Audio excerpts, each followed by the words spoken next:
going on, YouTube? Welcome to another episode of The Triple Option. Today it's just me and HaVoC, so go ahead and enjoy.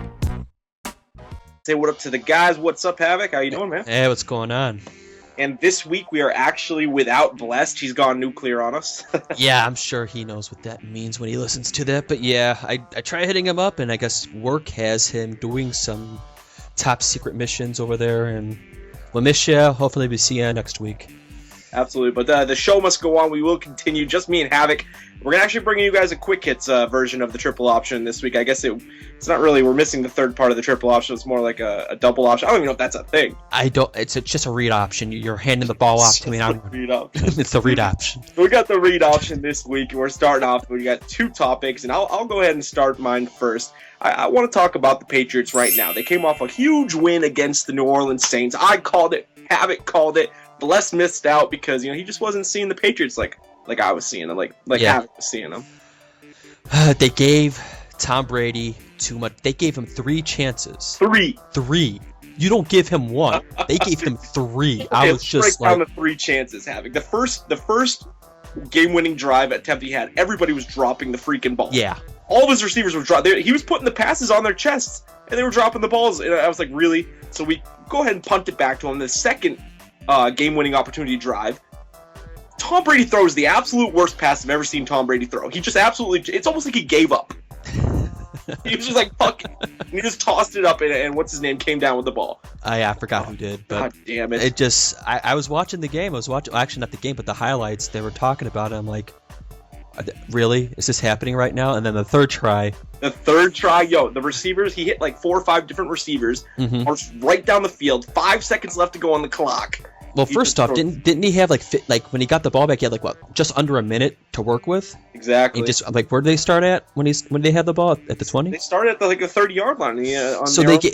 Okay, let's set this up. His third try, they're giving Brady a third chance at his 30 with just under a minute left. With no Amendola. No Gronkowski. No Gronk. He finds Austin freaking Collie twice on that drive. He hits Edelman up the seam. That was the first pass. He hits Edelman up the seam. Then he hits Collie on a quick hitch in cut.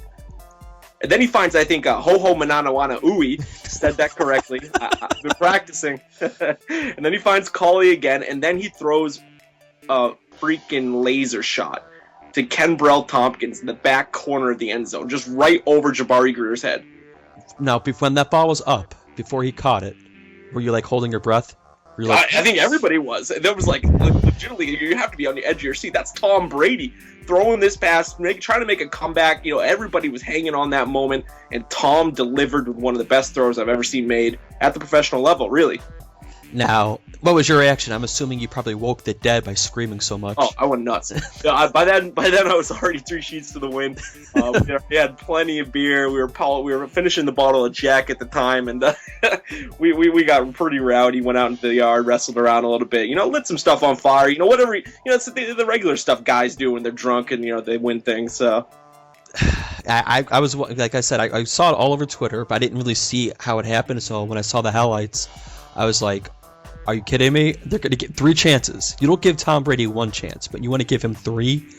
And Sean Payton kind of he screwed the pooch on it. Oh yeah, he did. By far he did. They should have ran the clock management.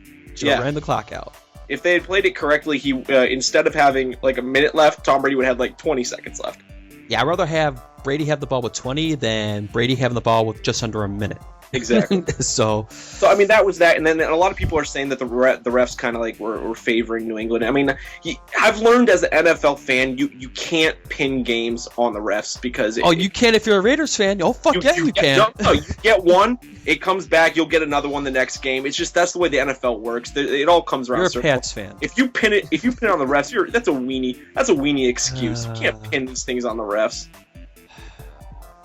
I don't even want to. That would turn into a whole different topic. I'm not even going to get into it. We're not talking about Tuck Roll right now.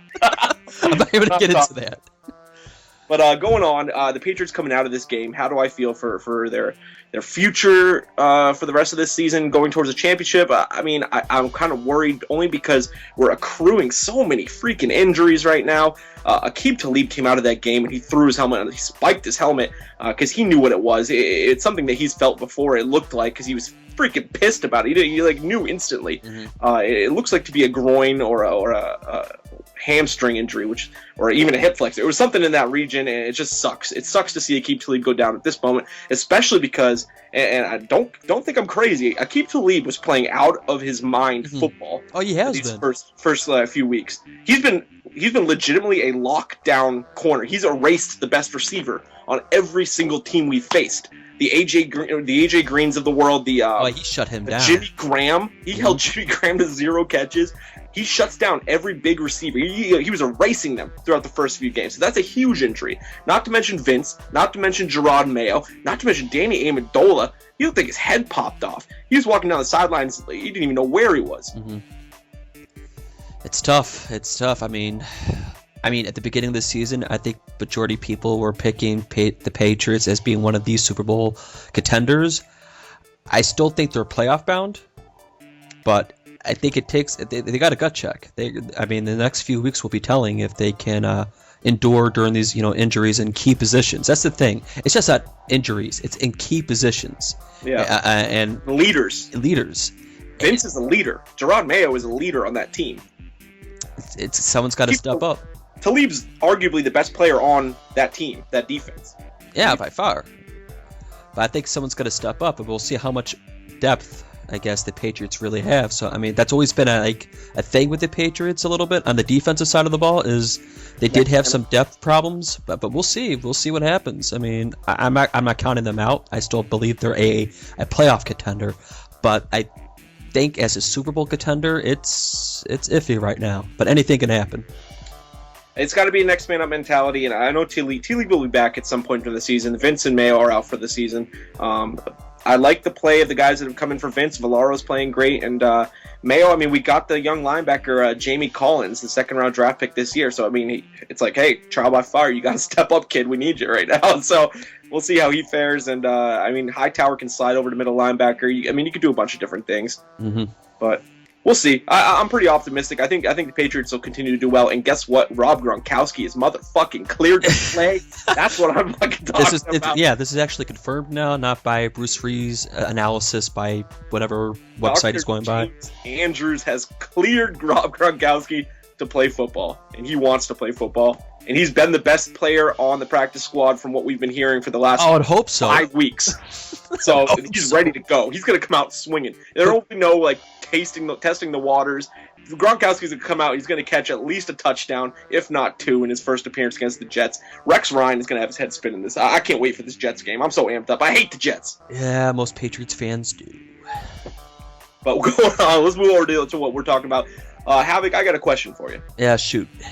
Out of these 3 teams, who will get their first win of the season first? Will it be the Tampa Bay Buccaneers? Will it be the New York Giants? Or will it be the Jacksonville Jaguars? Let's see. Jacksonville plays San Diego at San Diego, or is it at Jacksonville? Let me do a little check on that real quickly. It's at Jacksonville. Yes. Okay, then we have the Giants are playing Minnesota at home. So okay, and then Tampa goes to Atlanta. Well, man, I think Tampa will lose against Atlanta. Well, why though? They're missing Harry Douglas. They're without Roddy White and they're without Julio Jones now. They have Matt Ryan. That's all that matters. They have Matt Ryan. Tony G's going to see double teams, obviously, and Revis is going to be locked down on whatever the best receivers on Atlanta. Harry Douglas. I'm kind of leaning towards the Giants. They're freaking due. You think so? Because I think, I believe it or not, I think Freeman, this is actually his first start. And anybody knows when you pick up a quarterback and he's only been with the team for about a couple of weeks, he's not going to learn the system. They're going to give him a quick basic opening of the playbook. He's not going to know everything. So I think that's perfect for the Giants to take advantage of, because this will be his first game with a new offense and all that stuff to learn as they go. I think the Giants are actually going to win this one. All right. Based on that one. don't count Jacksonville out either. I mean, they actually covered the spread last week against that ridiculous 28 points. 28 and a half or something like that. Oh my god. Yeah, I don't think Jacksonville. No, they're not going to. They're the 7.5 point underdog, and San Diego. I think Jacksonville can beat San Diego when Jacksonville plays their best and San Diego plays their worst. And we've seen two sides of San Diego this year. And Jacksonville, I mean, teams that are winless, they're hungry. They don't just give up. These guys don't give up. These guys are used to winning in high school level, the college level. They get to the Jets. It's the same thing in the pros. They want to win. They have pride. So you're picking the Jaguars? Is that what you're saying? Not picking the Jaguars. I think the first team to get their win this week is going to be the Tampa Bay Buccaneers. I just think Atlanta is weaponless now. Weaponless. Matty Ryan is not Tom Brady. Who's QB in the Buccaneers this weekend? Mike Glennon. Yeah. Nah, I'm picking the Giants for this weekend, and as a whole anyway. I think the Giants will get their win this weekend. All right. So we go to the next, which is a nice slate of games we got going on here. I guess I'll start it off. Since we have no bless. Cover last week's. Actually we did do last week. I believe you guys went 2-1. That's right. And I went 1-2. I'd rather not talk about it. Well, I mean, you're picking your Raiders team. You got to pick the Raiders. So yeah, let's not talk about that. I got pissed off towards the end of that game too. Our offensive line blows. Anyway, so and Bless they tied 2-1. Who knows what the numbers are? What our records are now? By now, I got to do that for next week. Yeah, but anyways, I digress. I guess we'll start actually with the Patriots. Patriots at the New York Jets. We already know what Ree's going to pick, but I'm going to pick first. Yeah, I'm going to pick first because we know you're going to just talk. So, I don't know. I mean, I'm kind of leaning towards the Jets. After I'm hearing all these injuries that the Patriots are having, and I think with Geno Smith, there's some games that he's actually looked decent and good, and there's some games he just looks god awful. But he is a rookie. Don't you do it. I think I'm actually going to lean towards the Patriots based on the fact that it's Tom Brady. And it's Gronkowski. It's just that offense alone. Tom Brady, like I've said, kind of like Peyton Manning, he'll make receivers look good. They're dropping balls now. They're getting injuries. Someone will stand out, and Tom Brady will just fall in love with them during the game. I think it's going to be relatively close though, but maybe like a 31-20 Patriots win. But I got the Patriots, believe it or not. For the second straight week, I picked the Pats. All right. Hey, I appreciate it. I know the rest of New York appreciates it. I'm taking the Patriots as well. I'm taking them because, obviously, I hate the New York Jets. I'm a Patriots fan. I'm going to take the Patriots, but I will give the Jets their due. The New York Jets front seven is playing out of their freaking minds this year. They get heat on the quarterback like no other. And that is the one thing that will worry me come Sunday for the Patriots game is that the Jets are going to bring the heat, man. Tom Brady needs to get the ball off quick, which means he needs to have more of a symmetry, I guess, with his receivers. He needs to be more in line. Yeah, he has more trust, which I think he's starting to develop. I think that touchdown, the game winner against Saints, I think that was a huge win for that offense. I think they build on that momentum. I think they build on the confidence. Kenbrell Tompkins with that winner, man. I think he's going to start feeling a little swagger, stop dropping so many balls. Dobson, we didn't draft Dobson because he had bad hands. We drafted him because he had great hands. He didn't drop a ball his entire season, senior season at Marshall. He didn't drop a single ball. So, I mean, I think they're going to continue. They're going to start getting more and more confidence. Having Rob Gronkowski back, you can't understand. We know you love the guy. You can't understand. No, not even just for what he's going to be able to do. What he's going to be able to do for the rest of the offense. He's going to open up so many more. Oh yeah, he's going to get double teams. He's going to get double teams, and it's going to leave it open for the young guys to get open. He's going to take the pressure off those rookies too. They're going to be able to get open and get that. So, I'm taking the Patriots on this one. It's the Jets, man. They're going to have an inept offense. I'm sorry, Bilal Powell is their best offensive weapon. So you think it's going to be a blowout? It's not going to be a blowout because that defense is going to keep the Jets relevant in the game. But Geno Smith's not going to be able to overcome this. Tom Brady with reuniting with Rob Gronkowski and the rest of these weapons, starting to get more confidence. I just think they're just going to outpace the New England offense for the first time this season. Are going to outpace their opponent. All right, all right. Well, there you have it. And Bless, he actually took the Patriots as well. So all three of us took the Patriots. So next game, we have the Dallas Cowboys at the Philadelphia Eagles. Ree, who do you got? Eagles. Eagles. Eagles. Taking the Eagles in this one, man. Dallas, I'm just not. I don't buy into Dallas's hype pretty much ever. So I'm just not a Dallas kind of guy. I love Jerry Jones. I think he's a genius. But Philadelphia, they're such an unpredictable offense. Deshaun Jackson's playing out of his mind right now. LaShawn McCoy's dirty. Nick Foles came in last week and had a really good game. Did some things that I didn't think he could do. So I'm starting to be a believer in Chip Kelly getting that high-powered offense. And Dallas, Dallas is Dallas. I'm just, nah. Well, let's see. Man, I don't know. I don't really... Man, this is tough. Philly. Man, the smart thing to do is to pick Philly. And, man, but Nick Foles, really? I think it'll be more running with McCoy because he's just been beasted this year. Man, for Dallas, sometimes they look great and they look awful, and you just don't know what kind of Cowboy team you're getting every week. Look at this. Nick Foles last week, 22 for 31, 296 yards, 3 touchdowns, 0 interceptions, 3 rushes for 2 yards and a touchdown. He got 4 touchdowns by himself. Yeah, but he's against Tampa. He ain't gonna do that every week though. He's not Peyton Manning. Man, I'm gonna have to go with the Eagles. I just got to bite my tongue on it. I'm gonna pick the Eagles. I just don't see Dallas doing anything. They're just so Jekyll and Hyde every week. Just they look good, they look competent, and then the following week they just like, what the hell, man? It's just. So I'm gonna go with Philadelphia. I don't even think that Dallas, I think Washington beat Washington last week. Yeah, that too. RG3's inaccuracy beat Washington last week. I don't think Dallas actually, whatever, that's just me though. Yeah, I think we're all still waiting for the old RG3 to come out somewhere, and it's still yet to happen. But yeah, I'm going to pick Philly, and Bless also took Philadelphia as well. No, he didn't. He took Dallas. No, he took Philadelphia. It says right here, Bless picks Dallas. Did he? Did he pick Dallas? New England, Dallas, and I won't say the third one because we're still waiting. Oh, yeah, you did. See, stupid me. I already jumped the gun on that one. That's right. So we go to the third and final one. This is probably the game of the week. It's going to be the Denver Broncos at the Indianapolis Colts. We'll get Bless's pick out of the way on this one. He picked the Denver Broncos, and why am I not surprised?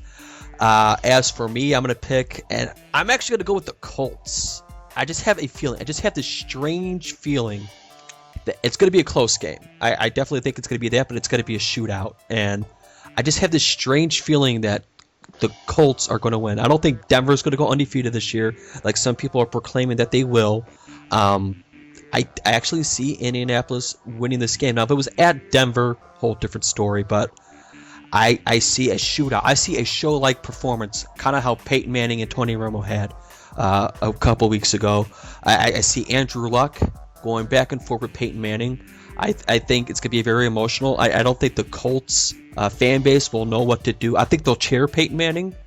I think they have the mentality of, Peyton could throw 5 or 6 touchdowns on us, but as long as the Colts win.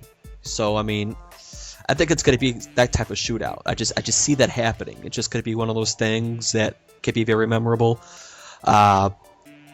Peyton coming back where he pretty much built the place, and I think his nerves will be, kept in check. But I think somehow, like a last second field goal to win the game, and I got the actually have the Colts winning and like a 45-42 score. So that's who I have, the Colts. What do you got? Honestly, we sat here on the Triple Option about 4 or 5 weeks ago talking about an incredible trade by the Browns to the Colts of Trent Richardson. Mm-hmm. And Trent Richardson has done nothing but disappoint since going to Indianapolis. He has not put up any real numbers, eye-catching numbers at all. Last week he had 10 rushes for 40 yards. He's not helping that offense the way that we all thought he was going to. Andrew Luck started to struggle last week. This team's coming off a big loss.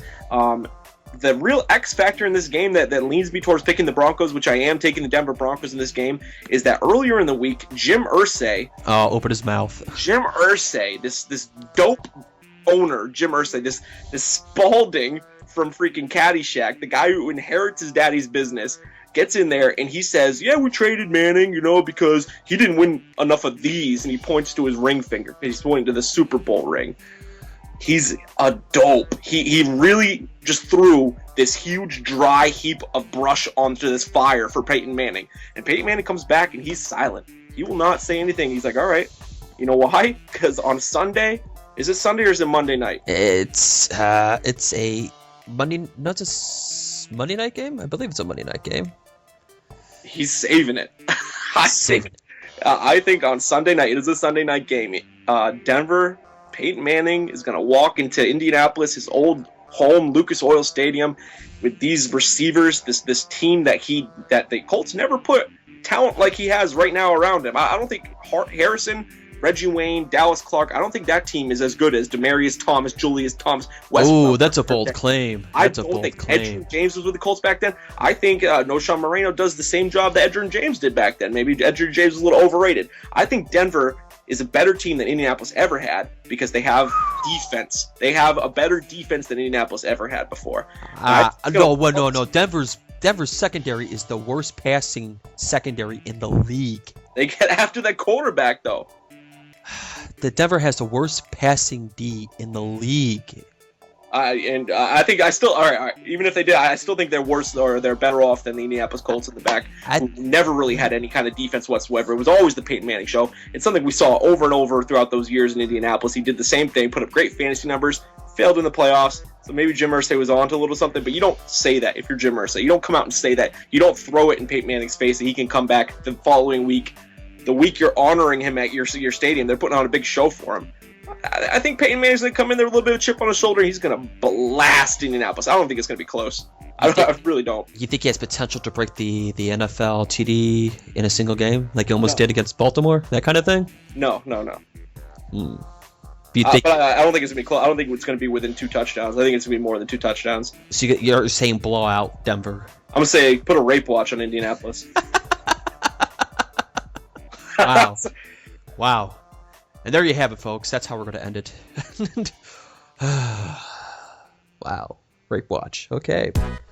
That's it for this episode of The Triple Option. Congratulations to Roy Track, who was the only one who would go 3-0 last week. He picked the boys, the Chiefs, and the Pats. Let's see if he can pick them again this week. And until next time, it's the Bruce Ree. I'm out.